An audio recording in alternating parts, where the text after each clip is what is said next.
हरसिमरत कौर बादल जी शायद सुन रहे होंगे किते ना किते, अज उन्हां दा असली चेहरा सामने आऊगा।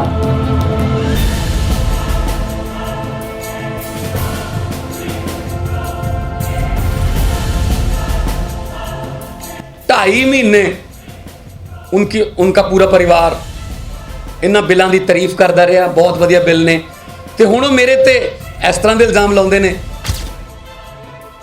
हरसिमरत कौर बादल जी नूं मैं चैलेंज करना चाहुंदा, पहली गल तो यह कि हरेक नूं अपने वर्गा ना समझिया करो कि कोई पूंजीपतियों तो पैसे ले लांगे जां साइन किसी होर तरीके ना करांगे। असी पूंजीपतियों तो करोड़ों रुपये लैके असी ये समर्थन दिता है। पिछले दिनी खास तौर पर श्रोमणी अकाली दल ਅਤੇ कांग्रेस ਵੱਲੋਂ आम आदमी पार्टी ਤੇ मेरे उत्ते परसनल कुछ इस तरह के इल्ज़ाम लाए, इस तरह का कूड़ प्रचार किया जिथों उन्होंने बौखलाहट झलकती सी। हरसिमरत कौर बादल उन्होंने कहा कि जिहड़ा एसेंशियल कमोडिटी एक्ट है, जिहड़े 3 कानून ने उन्हां चों एक है, ਉਹਦੀ ਜਿਹੜੀ ਸਟੈਂਡਿੰਗ ਕਮੇਟੀ ਹੈ, मैं ਉਹਦਾ मैंबर हाँ, तो मैं पिछले दिन जी टेबल हुई है ਉਹਦੀ रिपोर्ट पार्लीमेंट च, तो मैं उस कमेटी की मीटिंग ਦੇ ਵਿੱਚ मैं समर्थन किया कि हाँ ये लागू हो जानी चाहिए। तो उन्होंने तो यह भी इल्ज़ाम लाए ने कि असी पूंजीपतियों तो करोड़ों रुपये लैके असी ये समर्थन दिता है। तो हरसिमरत कौर बादल जी ने कहा कि वो मिनट्स जिहड़े ने वो मीटिंग दे पेश करन भगवंत मान, और मैनू बड़ी खुशी है कि मैं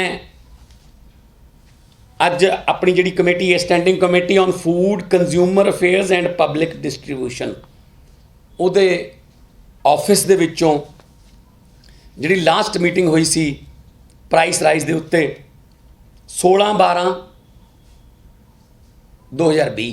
16 दसंबर 2020 नूं उहदे मैं मिनट्स लैके आया, लिखती भी ने, प्रिंटड ऑडियो लिखा हुआ नाल, मैं तुहानूं देऊँगा, मेरे कोल कापियां ने।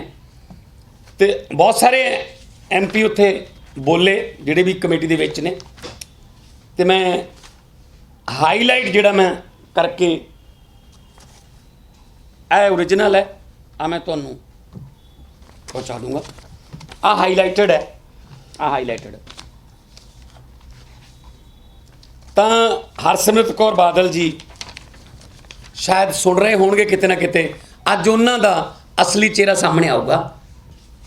उन्होंने भी बाद मैं सवाल पूछदा, यार लिखा श्री भगवंत मान, मेरी बारी आई है, तो मैं की कह रहा हिंदी च पढ़ के सुनाऊंगा।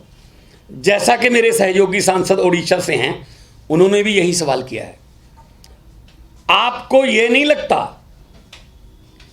ये गल मैं जिहड़े एसेंशियल कमोडिटी दी जिहड़ा डिपार्टमेंट है उहदे जिहड़े ऑफिसर बुलाए हुए सी उन्हां नाल गल कर रहा, मैं सवाल पूछ रहा उन्होंने कमेटी दे विच, ऑडियो भी मेरे को, मैं ऑडियो भी सुनाऊंगा। आपको ये नहीं लगता कि जो आवश्यक वस्तु अधिनियम 2020 है, क्योंकि मैं खुद कॉमर्स का विद्यार्थी हूँ, इकोनॉमिक्स का एक फेमस फार्मूला है, more supply less demand, less supply more demand. आपको ये नहीं लगता कि हमने प्राइवेट प्लेयर्स को ये सुविधा दे दी है कि वो जितना भी चाहें उतना स्टॉक कर सकते हैं, क्योंकि हमने आवश्यक वस्तु अधिनियम में संशोधन किया है। वह जब चाहेंगे सप्लाई बढ़ा देंगे, जब चाहेंगे सप्लाई कम कर देंगे। इससे उनके हाथों में जरूरी वस्तुओं की कीमतें आ जाएंगी, उनकी मनमर्जी चलेगी। ये मेरे मिनट्स हैं बोले हुए, रिकॉर्डेड पार्लियामेंट से। जब उनको फार्मिंग एक्ट के अधीन चावल खरीदना होगा तब वह 1 महीने पहले ही खरीद लेंगे, जैसा कि नॉर्थ अमेरिका और यूरोप में ऐसा होता है, वहाँ सौगी और बादाम वगैरह होते हैं, 1 महीने पहले मार्केट में आ जाते हैं। तो प्राइस डाउन हो जाते हैं, तभी वो किसानों से खरीद कर उन्हें स्टॉक कर लेते हैं और उसके बाद अपनी मनमर्जी चलाते हैं। सभापति महोदय जी, जो चेयरमैन है संदीप भट्टाचार्य, जो टीएमसी के हैं, वो चेयरमैन है इस कमेटी के। लोगों के मन में एक भ्रम है कि आप उसको भी क्लियर कीजिए कि कुछ जरूरी वस्तुओं को जरूरी वस्तुओं की लिस्ट से हटा दिया गया है। अब ये जरूरी वस्तुएं नहीं रही, जैसे प्याज जरूरी वस्तुओं में नहीं है, टमाटर भी जरूरी वस्तुओं में नहीं रहा। अगर गरीब लोगों के घर में चटनी भी बननी होगी तो सिर्फ प्याज की बनेगी, और टमाटर और प्याज तो चाहिए। आप दाल की तरफ ना भी जाएं तो गरीब से गरीब परिवार को कम से कम प्याज तो चाहिए होता है। सर, प्याज की वजह से 2-3 सरकारें बदल चुकी हैं, ये मैंने बोला हुआ है। यहाँ तक कि दिल्ली की एक सरकार प्याज की वजह से बदल गई थी। आपको नहीं लगता कि सरकार को इसको अपने हाथों में रखना चाहिए, जरूरी वस्तुओं की कीमतों को, इसेंशियल कमोडिटी, बजाय इसके कि हम किसी का वेट करें? और उसके बाद मैं ये कह रहा हूं कि आप प्राइस डिक्लेयर करने में सिर्फ 20, 21 और 22 अक्टूबर क्यों रखते हो हर साल? डे टू डे आप उसकी मॉनिटरिंग क्यों नहीं करते? आप मेरे इन सवालों का जवाब दीजिए।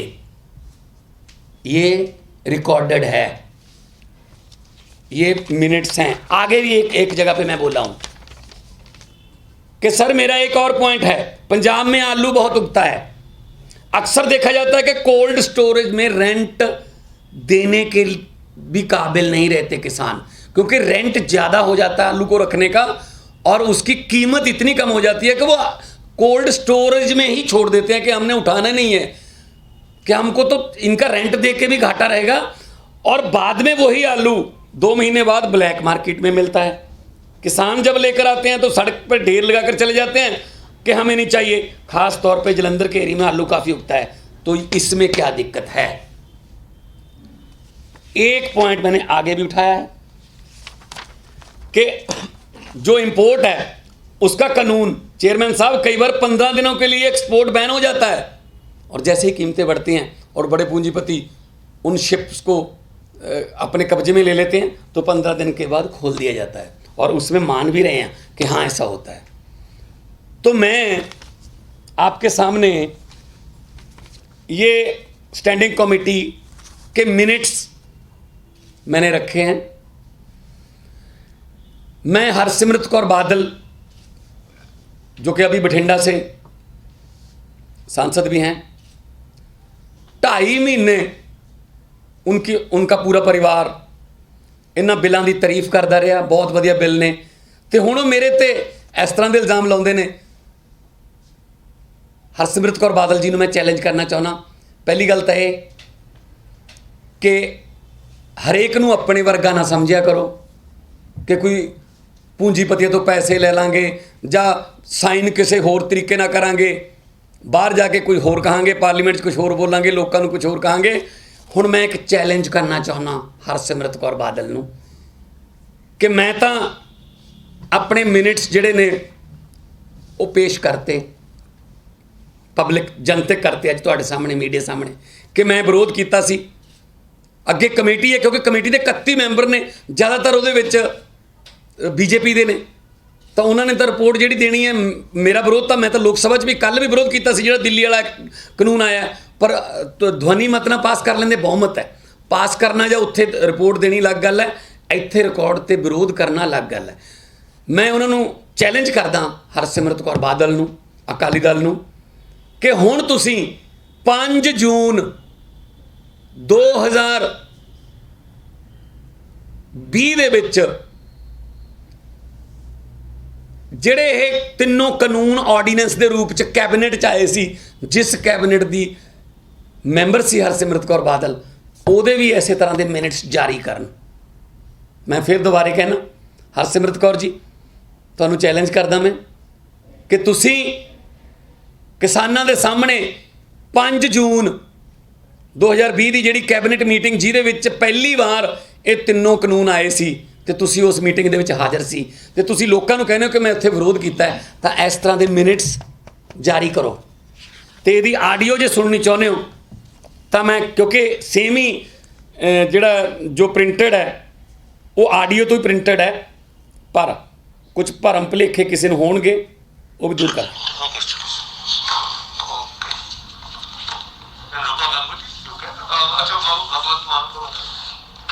थैंक यू चेयरमैन साहब। मेरा नाम भगवंत मान है, मैं पंजाब से संगरूर से सांसद हूँ लोकसभा।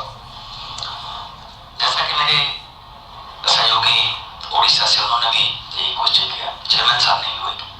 आपको नहीं लगता कि जो ये एसेंशियल कमोडिटी एक्ट जो 2020 उसमें हमने, क्योंकि मैं खुद कॉमर्स का स्टूडेंट हूँ, इकोनॉमिक्स का एक फेमस फार्मूला है, more supply less demand, less supply more demand.